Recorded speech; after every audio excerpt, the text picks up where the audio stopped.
Hi everyone, today I'd like to show you how to use filters in Gmail. Filters can be very useful in adding labels to your emails, organizing your emails without you having to go through the process of clicking on every single email to add a label or to archive it and so on. So the first thing I want to do is show you how to access filters. So here I am in my Gmail inbox. On the right hand side, I'm going to come up to where it says settings, which is I always call the cogwheel. I come down and click on settings again. So now that I've done that, I'm now in my settings page where there's a number of different options across the top. So I'm going to click on where it says filters and blocked addresses. So here I am. There are a number of things here already. You can just ignore what's already there. But as I come down the page a little bit, there is a section or a part here that says create a new filter. That's actually what I'm going to do right now. I want to go through the process of showing you how to create a filter. So I click on create a new filter and this box opens. So here it says basically search mail. In this box you can either search for things, which is I think we have in another video. So say for example, I'm looking for an email from a specific person. I could type in their address. So if I started to type in Tina.Franzen, there she is. I'm going to click on her, and then I would click search, and it would pull up email addresses or emails that I received that have her address or have come from her address, or she's involved in that string. But in this case, I'm not actually searching. I want to create a filter. So right beside the search, it doesn't even look like a button. It just says create filter. So in this case, I want to create a filter for all emails that I get that are from Tina Franzen. So I'm going to click create filter. This is where I now receive a whole bunch of options. So one, I can skip the inbox and just archive the email, which means it would never show up in my inbox. I don't like that idea because if I do that, I'm going to miss emails that Tina sends me. I can mark as read. I don't want that either. That's just not going to work for me because otherwise, like I said, I'm probably going to miss it. I don't necessarily want it starred. What I'm going to focus on right now is applying a label. So anything that comes in that from Tina's address, I want it to put a label on. So I've checked that box.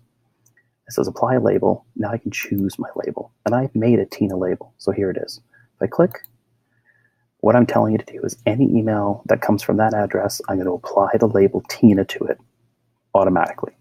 I'm not going to worry about any of these other things at this time, but you'll see as you look through, you could delete things automatically. You could forward it to different addresses.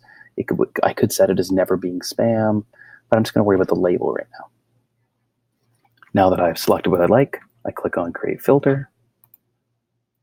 And I've now created a filter. So anytime I get any email addresses or any emails from Tina from that address, it's going to add my label of Tina to it. Now, when I made this, though, I didn't make this the best way possible because I do have a number of emails already from Tina. And that, what I would have liked is to put the label on those emails that are already there.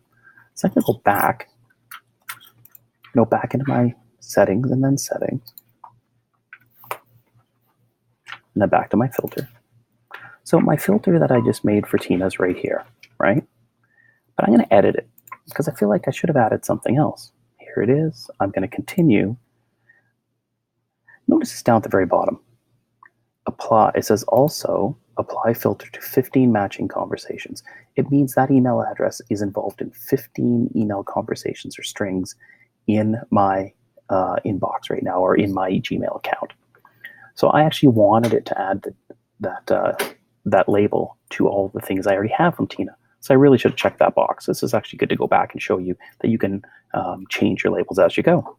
So if I now click update filter, what we'll see is now all of these emails from Tina, once I go back to my inbox that she's part of, should have, there they are, Tina, Tina, Tina, Tina.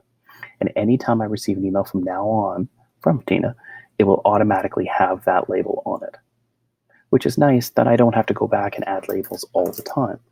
Where I've seen this used effectively is at our board, we get emailed our pay stubs. Well, if you put in the email address of the individual who sends the pay stubs and you maybe have a label that says pay stubs, it will automatically put it into, it'll organize it for you. It'll put it into that label. So that can be very helpful. I can do the same thing with Ryan. I'm just going to show you that again. I'm going to go to settings, filter, or blocked addresses. In this case, I'm going to come down. I'm going to hit create new. This one's going to be Ryan Smith. There he is. As I start to type, I can select him now. Create a filter. I'm not going to have it skip the inbox. I'm not going to have it star it, but I do want it to choose a label, Ryan. So this is now checked. I don't want to delete it. I might say I never want anything that comes from him to be spam because I trust him. I could always mark it important. I could choose categories, but I also do want to apply it to the conversations. Hit create filter, and now the few emails that I have from Ryan in this account, this tracking account, now has a Ryan label on it. So it's just one way you can have it preset, so when people send you emails like your principal or your IL or whoever it is, that it's automatically given a label so you don't have to do that. It just saves you a lot of time and effort. So that's essentially how the filters work. If you have any questions, please let us know at the Technology Services Department. We'd be more than happy to help you out. Have a great day.